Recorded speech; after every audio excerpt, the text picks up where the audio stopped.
السلام علیکم، میں ہوں ماجد چودھری اور آپ دیکھ رہے ہیں میرے یوٹیوب اور فیس بک چینل۔ ناظرین، پاکستان کی تاریخ سے ہم نے کوئی سبق نہیں سیکھا۔ پاکستان کی تاریخ میں 3 وزیر اعظم ان کو مار دیا جاتا ہے، 4 وزیر اعظم کو نااہل کر دیا جاتا ہے، لیکن تاریخ دوبارہ سے وہی جو ہے وہ اپنا چیپٹر جو ہے اس کو دہراتی ہے، لیکن ہم اس سے کوئی سبق نہیں سیکھتے۔ پاکستان کی تاریخ میں اب بھی جو سکرپٹ جو ہے وہ چلایا جا رہا ہے، وہ سکرپٹ تو پرانا ہے لیکن وہ نئے انداز سے پیش کیا جا رہا ہے۔ اس سے پہلے بھی اسی طرح سے جبری گمشدگیاں بھی ہوتی تھی، اپنی مرضی سے جس پارٹی کو جو ہے وہ میدان میں لے کے آنا ہوتا تھا، جس کو جو ہے وہ اقتدار سونپنا ہوتا تھا، جس کو وزیر اعظم بنانا ہوتا تھا، لوگوں کو دوسری پارٹی سے نکالا جاتا تھا اور اس پارٹی کے حوالے کر دیا جاتا تھا۔ لیکن اب جو سکرپٹ ہے اس کو تبدیل کیا گیا ہے۔ اب جو سکرپٹ ہے اس میں بہت ساری چینجنگ آئی ہے۔ پاکستان تحریک انصاف کی ایک اور وکٹ جو ہے وہ گر گئی ہے۔ پاکستان تحریک انصاف کے جو سابق وفاقی وزیر علی نواز اوان صاحب ہیں، وہ بھی جو ہے وہ پاکستان استحکام پارٹی کو جو ہے وہ پیارے ہو گئے ہیں۔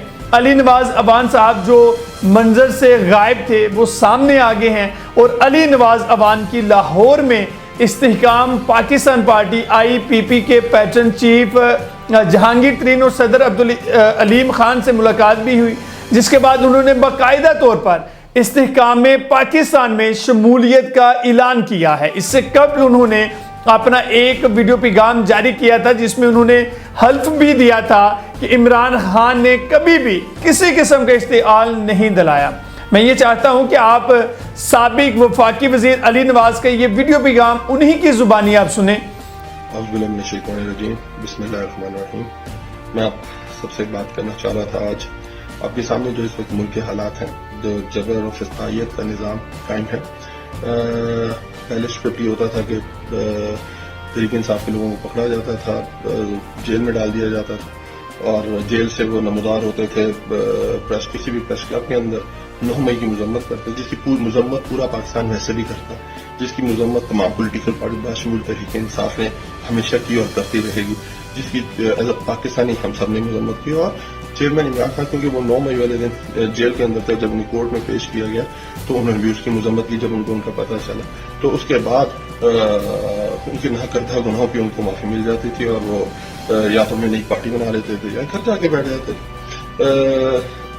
اس وقت جو اب ٹرینڈ چینج ہوا ہے، طریقہ کا اسکرپٹ چینج کیا گیا ہے، اس میں اب تحریک انصاف کے لوگوں کو پکڑ کے جیل میں نہیں ڈالا جاتا، تحریک انصاف کے لوگوں کو اغوا کر لیا جاتا ہے، ابڈکٹ کر لیا جاتا ہے۔ عثمان ڈار صاحب، فاروق حبیب صاحب، صداقت عباسی صاحب، شیخ رشید صاحب، یہ سب وہ ہیں جن کو ابڈکٹ کیا گیا۔ 3 دن پہلے عثمان ڈار صاحب جو 4 ہفتے پہلے کراچی سے ابڈکٹ کیا گیا تھا، ان کی والدہ، ان کے بھائیوں کے بیان آپ کے ریکارڈ کے اوپر موجود ہے۔ سندھ ہائی کورٹ کے اندر ان کی پٹیشن داخل ہے کہ ان کو اغوا کر لیا گیا ہے، ابڈکٹ کر لیا گیا ہے، ان کو برآمد کرایا جائے۔ تو وہ ایک لاہور میں ایک اینکر کے گھر نمودار ہوتے ہیں، ان کے ایک انٹرویو دیتے ہیں۔ آپ کو پتا ہے کہ سب پاکستانی چیز سمجھ چکا ہوا ہے کہ وہ کس جبر اور فسادیت کے نیچے وہ ٹی وی پروگرام ریکارڈ کرایا گیا ہوگا۔ آج جو میں مین بات آپ سے کرنا چاہتا ہوں، ایز اے مسلمان میں یہ حلف اٹھاتا ہوں، اب یہ بات حلف پہ کرتا ہوں کہ مجھے تحریک انصاف سے منسلک ہوئے لگ بھگ 21 سال ہو گئے۔ میں 2003 میں تحریک انصاف میں شامل، اس کے اندر لا محالہ میٹنگز ہوئی ہوں گی چیئرمین صاحب کے ساتھ، کبھی جنرل سیکرٹریز کے ساتھ، کبھی ریجنل جنرل سیکرٹریز کے ساتھ، اور اس طرح کی جس طرح پولیٹیکل اسٹرکچر ہوتا ہے پولیٹیکل پارٹیز کا۔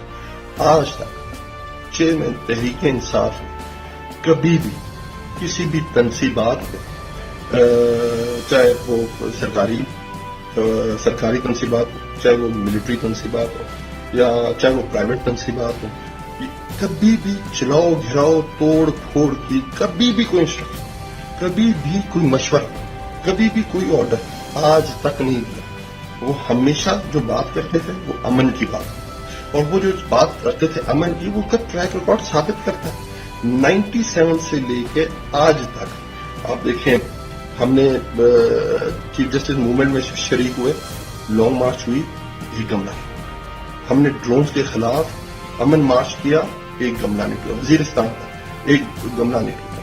ہم نے اس کے بعد دوبارہ پاناما کے اوپر لانگ مارچ کیا، ایک گملہ نہیں ٹوٹا۔ ابھی ریسنٹلی ہم نے جو لانگ مارچ کیا تھا اور آپ کے سامنے وہاں بڑا ایک ٹینس سچویشن آ گئی تھی، تو خان صاحب نے وہاں سے اسلام آباد سے واپس چلے گئے تھے. جب وہ اسلام آباد پہنچے تو وہاں سے واپس چلے گئے تھے. انہوں نے کہا تھا کہ ہم نے کوئی ٹکراؤ کی سیاست نہیں کری، ہم نے تشدد کی سیاست نہیں کری، ہم تحریک انصاف اور ریاستی اداروں کو آمنے سامنے کھڑا نہیں کر سکتے.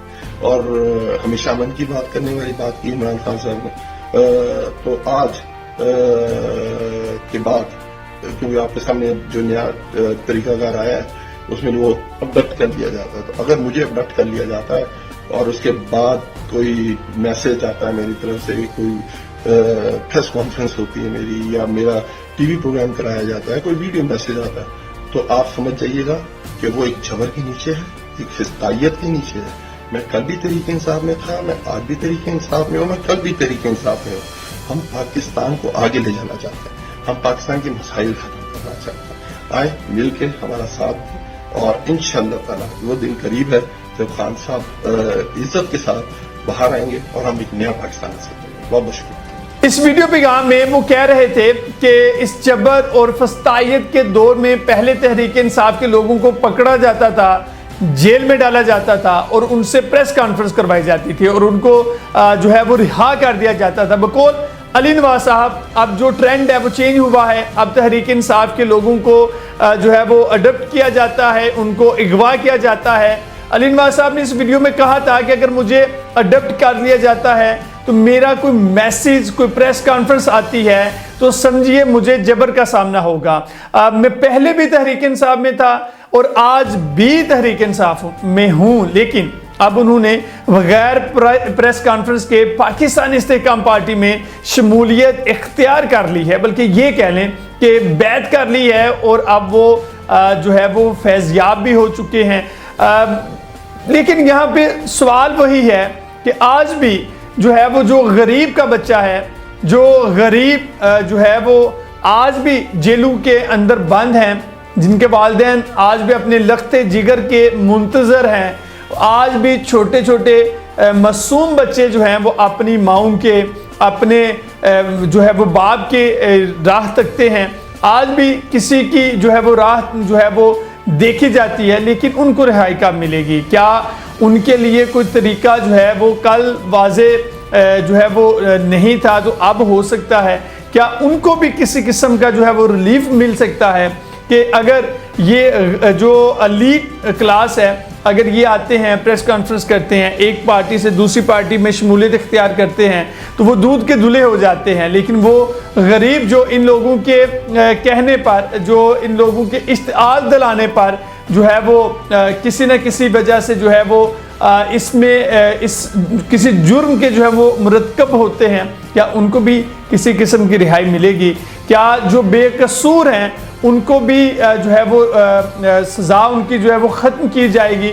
جو قصوروار ہیں ان کو سزا ملنی چاہیے، اور میں ان کے اس حق میں بھی ہوں کہ ایسے لوگوں کو جو ہے وہ قرار باقی سزا دینی چاہیے، تاکہ جو دوسرے لوگ ہیں ان کے لیے یہ ایک عبرت بن سکے. لیکن پاکستان کے اندر اگر اسی طرح سے نظام چلتا رہے گا، اسی طرح سے جبری بیانات پہ پارٹیاں تبدیل کروائی جائیں گی، تو وہ لوگ جو غریب کے ووٹ سے پارلیمنٹ میں جا کر بیٹھتے ہیں تو وہ کسی غریب کا جو احساس ہے وہ کیوں کریں گے؟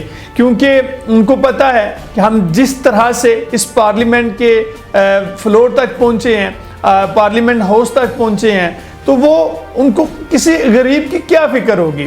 کیا وہ کسی مینڈیٹ پہ کام کریں گے؟ کیا وہ پاکستان کی بہتری کے لیے کام کریں گے؟ وہ نہیں کریں گے. اور یہی جو ہے وہ 75 سال میں ہوتا آ رہا ہے، اور اب بھی یہ سلسلہ جو ہے وہ رکنے والا نہیں ہے، اور ایسا نظر نہیں آتا کب پاکستان کے اندر سے جو ہے وہ یہ دوہرا معیار جو ہے وہ ختم ہوگا اور سب کو ایک جیسا جو انصاف ہے وہ میسر ہوگا.